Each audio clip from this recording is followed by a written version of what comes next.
Hello नमस्कार हमारे channel में आपका स्वागत। हम आपको बहुत ही महत्वपूर्ण जानकारी देने वाले हैं अतिथि शिक्षकों के नियमितीकरण को लेकर और आरक्षण को लेकर। बीजेपी और कांग्रेस प्रवक्ता मीडिया का क्या कहना है, एक डिबेट चल रही है नेशनल मीडिया पर।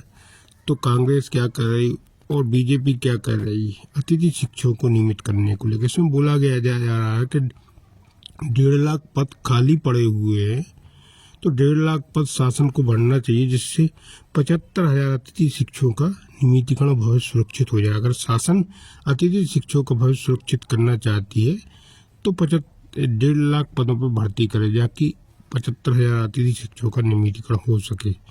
तो मैं पूरी विस्तार से जानकारी देने वाला हूँ अतिथि शिक्षकों के नियमितीकरण को लेकर। बीजेपी का क्या कहना है, कांग्रेस का क्या कहना है और नेशनल मीडिया का क्या कहना है। आप वीडियो में बने रहें, वीडियो पूरा देखें। वीडियो अच्छा लगे तो लाइक जरूर करें और चैनल को सब्सक्राइब जरूर करें ऐसी अपडेट पाने के लिए। जैसे इनके जैसे जितने अतिथि शिक्षक है उन सबके साथ में है। हमारा इंटेंशन ये है कि मध्य प्रदेश के अतिथि शिक्षकों ने जिन्होंने 200 दिन और 3 शैक्षणिक सत्र जिन्होंने सेवा दी, उनके लिए 50% का रिजर्वेशन का क्राइटेरिया, ये एक बहुत अच्छा इनकी मांग अनुरूप काम हो रहा है। आज मुझे लगता है कांग्रेस को स्वागत करने की आवश्यकता थी। जिन लोगों ने एक लाइन में बताइए ना धबले जी, 50% अतिथि शिक्षकों की भर्ती होगी, 1.5 लाख वैकेंसी निकलेंगी शिक्षकों की। देखिए ये पहली बात तो अवनीश जी काफी वरिष्ठ प्रवक्ता है। जिस प्रकार के ये हाव भाव करते हैं डिबेट में, अवनीश जी आपको शोभा नहीं देता। एक जिम्मेदार राजनीतिक दल के प्रवक्ता है। दूसरी बड़ी बात, जिन लोगों ने उनका अंदाज हो सकता है, उनका अपना अंदाज हो सकता है बात करने का। जीरो बजट का स्कूल लाए, शब्दों की मर्यादा रहे, लेकिन किसी के अंदाज पर मुझे नहीं लगता कि आपत्ति होनी चाहिए। जिन लोगों ने मध्य प्रदेश में शिक्षा कर्मियों का कल्चर लाया, जिन लोगों ने मध्य प्रदेश की शिक्षा व्यवस्था को बंटाधार कर दिया, आज ऐसे लोग यदि हम लोगों हमारे कर्तव्य प्रधानता पे उंगली उठाएंगे तो हम लोगों को लगेगा ये राजनीति है। आप मध्य प्रदेश के अतिथि शिक्षकों की भावना के सम्मान में बुंदेला जी का एक जल्दी रिएक्शन लूंगा, फिर मेहमान और मेरे पास। अतिथि शिक्षकों का मसला था जब सिंधिया जी सड़क पर आ गए थे। बिल्कुल आज तक नहीं उतरे रेल। आप तो मंत्री बने बैठे हैं प्रशांत जी, सरकार भी आपकी चली गई थी फिर बुरी तरह भड़की। मैं तो साफ कह रहा हूं कि 2.5 लाख 2.5 लाख संविदा कर्मियों का क्या हुआ है?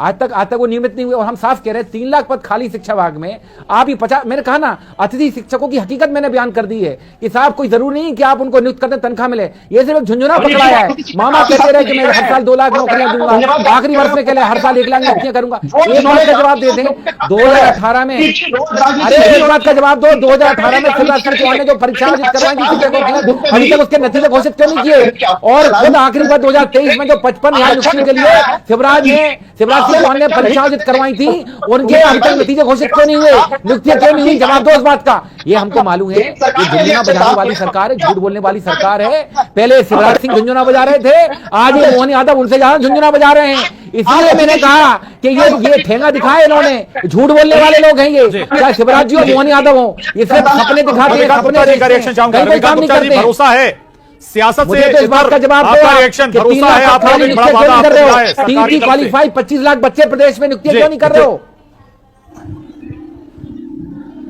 जी रविकांत जी,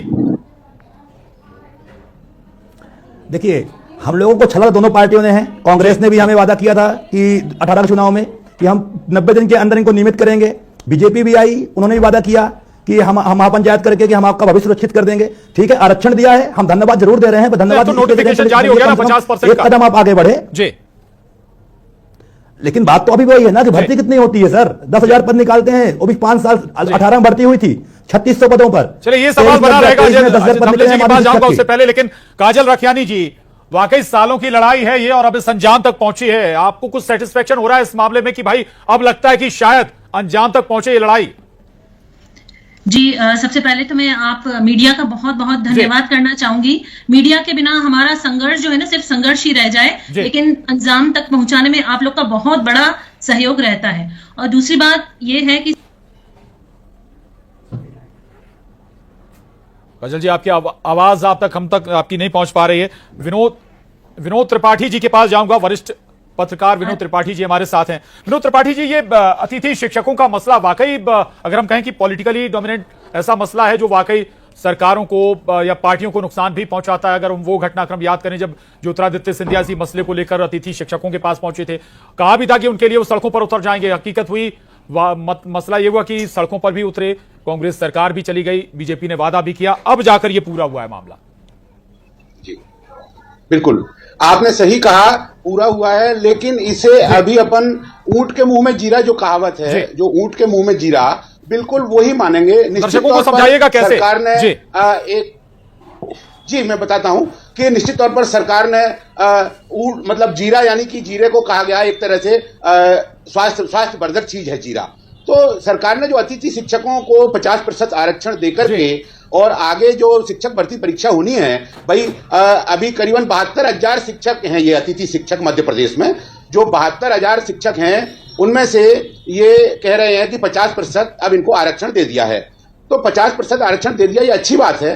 लेकिन अभी जो वही वाली बात आई थी, रविकांत जी ने कहा और अवनीश जी भी कह रहे थे कि भाई जो भर्तियां खाली पद पड़े हैं, जो कि लोग ओवर एज हुए जा रहे हैं, जो कि लोग 20-20 साल से अतिथि शिक्षक ही बने हुए हैं, तो ऐसी जो ये संख्या है एक लंबी चौड़ी, ये संख्या तो ये भरी नहीं जा रही और कांग्रेस और बीजेपी नेता आपस में राजनीति खेल रहे हैं। कहने का मतलब है सरकारें तो देखिए आप देख रहे हो कि दोनों ही पार्टियों की रही हैं। बीच में भी अभी कांग्रेस भी रिपीट हो गई थी और शिवराज जी तो एक लंबे समय तक मुख्यमंत्री रहे, लेकिन शिक्षा विभाग के लिए उन्होंने अतिथि शिक्षकों को इतने बड़े आंदोलन करने पड़े, पॉलिसें करी इन्होंने, सिर मुंडवाए इन्होंने, सड़कों पर रैलियां निकाली। वही बात आपने कही अजय धवले जी, इसी पर बात अजय धवले जी, लॉलीपॉप नहीं चाहिए, नतीजा चाहिए अजय धवले जी। जी प्रशांत जी, यहाँ पे रविकांत गुप्ता जी बैठे हैं, यहाँ पे काजल जी बैठे हैं, इनको आप पूछ सकते हैं। इनकी मांग थी वेतन विसंगतियों की, वेतन अतिथि शिक्षकों का दुगना कर लिया गया, जैसे कि इनकी अन्य 3 मांगे थी 10 माह के अनुबंध की, वो सरकार ने पूरी कर ली। और अब जो महत्वपूर्ण मांग थी जब इनका आंदोलन हुआ था 50% रिजर्वेशन उन लोगों की, अब इन विषयों पे हम जब चर्चा कर रहे हैं, कांग्रेस ने 2018 का कांग्रेस के मैनिफेस्टो में अतिथि शिक्षकों को नियमितीकरण का एक वादा किया था।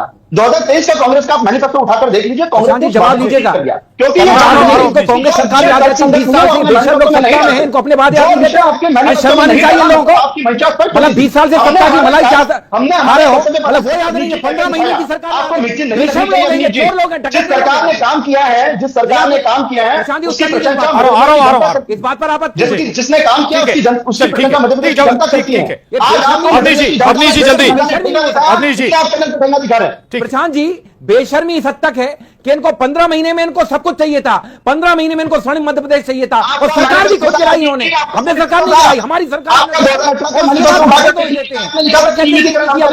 20 साल के क्या सौरभ शर्मा जैसे लोग पैदा कर रहे थे, क्या हर 6 महीने में सौरभ शर्मा पैदा कर रहे हो? 52 करोड़ सोना जंगलों में पकड़ा जा रहा है, 2 अरब सोना जंगलों में पकड़ा जा रहा है, पैसा पकड़ा जा रहा है, वो किसका है? जवाब पहले क्या हुआ वो छोड़िए, वर्तमान की बात करिए। कमलनाथ जी की 15 महीने की सरकार में पहले क्या हुआ, पहले क्या हुआ इसको छोड़िए। बैठो बेशर्मो, अरे चोरों डकैतो, उसके ऊपर मुंह से बैठे रहते हो। रविकांत गुप्ता जी, आप भी कुछ सवाल उठा रहे थे बीच में, रविकांत गुप्ता जी, प्रशांत जी, रविकांत गुप्ता जी, जब अजय धवले जी बोल रहे थे आपने भी कुछ कहा था। 19 में क्या हुआ, 18 में क्या हुआ, वो बात छोड़िए। वर्तमान में पिछले वर्ष 2023 में शिवराज सिंह चौहान जी ने करोड़ों रुपए खर्च किए, महापंचायत करवाई और कहा कि हम आपका भविष्य सुरक्षित कर देंगे। 11 सितंबर 2024 को आंदोलन के बाद माननीय शिक्षा मंत्री जी ने हमें बुलाया, बोला कि हम आपका 10 माह का अनुबंध कर देंगे, उसका आदेश जारी आज तक नहीं हुआ। हम लोग लगातार माननीय शिक्षा मंत्री से बात करते रहे। आज इस सत्र में लगभग 20 से 25 हजार हमारे अनुभवी साथी बाहर हो गए। क्यों? क्योंकि अनुभव के अंकों में खेल कर दिया गया। हमने अनुभव के अंक 10 अंक परियर मांगे थे, चुपचाप से 4 अंक दे दिया गया, उसमें टेट के अंक जोड़ दिए 30। जो अनुभवी व्यक्ति था वो बाहर हो गया, जो नए लड़के हैं वो अंदर आ गए। तो कहीं ना कहीं हमको संदेश छला है, चाहे वो आज ठीक है आपने आरक्षण आप अपने सवाल उठा दिए धवले जी, इसका जवाब चाहिए। रविकांत गुप्ता जी जो बोल रहे हैं एक और बात कि भाई आपके उच्च शिक्षा स्कूल शिक्षा मंत्री कह रहे थे कि घर में क्या कब्जा कर लोगे, मेहमान बनकर आए हो, इतना बड़ा हृदय परिवर्तन कैसे हो गया? 50% आरक्षण शुरुआत में ही मैंने प्रशांत जी कहा कि सरकार को काम करने के लिए इंटेंशन की आवश्यकता होती है। सरकार ने बिना गाहे बगाए जिस प्रकार का ये सौगात दे दी है, इनकी जो मांग थी और ये न्याय संगत मांग थी, इस मांग को लॉजिकल एंड तक के ले जाने का काम किया है। तो मुझे लगता है कि अतिथि शिक्षक भी इस बात को मान रहे हैं, उनकी यही एक डिमांड थी कि हमें 50% का रिजर्वेशन चाहिए। सरकार ने एक पात्रता निर्धारित करके 50% का रिजर्वेशन इंश्योर कर दिया है। अब मुझे लगता है कि इस बात की राजनीति होनी चाहिए कि इनकी अन्य मांगे कैसी हो, हम शिक्षा व्यवस्था में और सुधार कैसे ला सके। तो ये इन विषयों पर चर्चा होने की आवश्यकता, ना कि इस बात पर राजनीति हो कि कांग्रेस ने क्या कहा था, भारतीय जनता पार्टी ने क्या कहा था। हमने हमारे काम से करके दिखा। अपनी अब जिम्मेदारी आपकी है, विपक्ष में आप हैं, अब ये आपकी जिम्मेदारी है मॉनिटरिंग करने की कि भाई जो वादे किए हैं वो उन्हें पूरा कर रही है सरकार या नहीं कर रही। अगर 50% का वादा किया है तो वो पूरा हो रहा है या नहीं हो रहा? कितने अतिथि शिक्षक भर्ती किए जा रहे हैं? प्रशांत जी, अवनीश जी, प्रशांत जी, हम तो हम तो निरंतर मांग कर रहे हैं, आपके चैनल पर भी मांग की कि 20 साल क्या कम पड़ गए इनको कि इन अतिथि शिक्षकों को आपने यहां तक ला दिया, ओवरेज हो गए वो। हम वही तो कह रहे हैं, शिक्षा कर्मी सबसे पहले दिग्विजय सिंह शासनकाल में नियुक्त हुए, आपने शिक्षा कर्मी से उनको संविदा शिक्षा कर्मी बना दिया, फिर अतिथि बना दिया, फिर गुरुजी बना दिया। आपका मन नहीं भरा, आपने आउटसोर्स कर दिया है। तो आपने निरंतर व्यवस्था को बर्बाद किया है। हमने इसके लिए थोड़ी कल्चर शुरू किया था आप कर दोगे, होने जा रहे हैं और आप एहसान मार रहे हो उन पर। हम वही कह रहे हैं 20 साल क्या कम पड़ गए भाजपा को कि इनको कितने चाहिए, 50 साल चाहिए क्या? अरे साहब, एक व्यक्ति की नौकरी 20 चलिए माफी चाहूंगा, हालांकि दिग्विजय सिंह साहब नहीं रिटायर्ड होने वाले हैं वो। संविदा शिक्षकों का जो फॉर्मूला जो लाए थे, माफी चाहूंगा, वक्त इजाजत नहीं देता, लेकिन बहुत महत्वपूर्ण है ये मसला अतिथि शिक्षकों से जुड़ा हुआ। और जरूरी ये भी है कि जो वादे किए हैं वो पूरे हों। 50% का आरक्षण मिल गया है, अब भर्तियां भी उसी पैमाने पर होनी भी चाहिए।